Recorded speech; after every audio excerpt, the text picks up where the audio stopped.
যাচ্ছি স্বাদ খেতে। কি ভাবছো? আমার? না, আমার নয়, আমার দিদির জায়ের স্বাদ খেতে যাচ্ছি দিদির বাড়িতে। তো hello guys, welcome back to my channel baby girl. আজকে যাব দিদির জায়ের স্বাদে।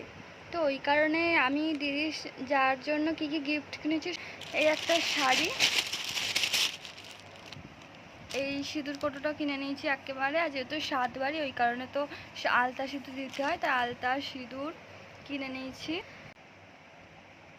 দাঁড়াও খুলে দেখাচ্ছি। দেখো এতটুকু তো ঠিকই ছিল, কিন্তু পরে জানলাম যে এই নাকেরটা ভাঙা। আর দেওয়ার পরেই জানলাম যে নাকেরটা ভাঙা, আর জানি না কিভাবে দেখে এনেছি আমি। তারপরে আবার আমি নাকেরটা চেঞ্জ করে আনি, আর এরকম সেমই নাকের কিনি। এমনটা কার কার সাথে হয়েছে কমেন্ট করে জানিও। কেনার পরে বুঝতে পেরেছো ভাঙা। ওই মেকআপের আগে মেকআপের পরে, হ্যাঁ বিফোর। দিবি? হ্যাঁ দিবি না?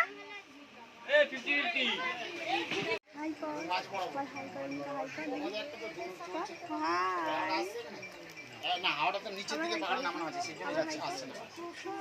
এবার বাই করে দে, বল টাটা।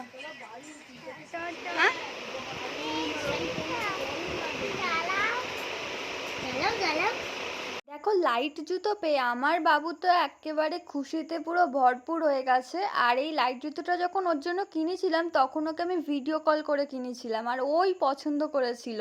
ও আবার বলেছিল লাল লাল লালটাই আমার লাগবে। তো সেটা পেয়ে তো আসলে সবাই পছন্দের জিনিস সবাই পেলে অনেক খুশি হয়। দেখো দিদির যারও সাজাগোজা কমপ্লিট হয়ে গেছে, এবার খেতে বসে গেছে। আর কি সুন্দর মিষ্টি লাগছে না? তোমরা কমেন্ট করে জানিও কেমন লাগছে।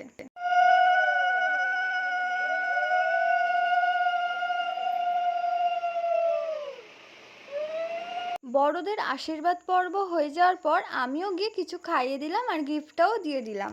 দেখো এদিকে আমি জিজ্ঞাসা করছিলাম কি খাবে বলো, তারপরে আমি মিষ্টি দিতে গেলাম। তারপরে বললো মিষ্টিটা ভালো লাগছে না, তাই জন্যে আমি ভাত আর শাক মাখিয়ে খাইয়ে দিলাম। খাওয়ানোর পরে আমি বাইরে চলে আসলাম, আর ঘরে ভীষণ গরম ছিল সেই কারণে বাইরে আসলাম। তারপরে বাইরে এসে একটু ভিডিও করে নিলাম সবাইকার। ছেলে হবে না মেয়ে হবে এই খেলার মাধ্যমে বোঝা যায়। আর এই খেলাটা আমি তোমাদেরকে অন্য ভিডিওতে শেয়ার করব, তাই ভিডিওটা দেখতে ভুলো না। আর ভিডিওটা এতটাই পর্যন্ত। ভিডিও ভালো লাগলে অবশ্যই লাইক কমেন্ট শেয়ার করতে ভুলো না।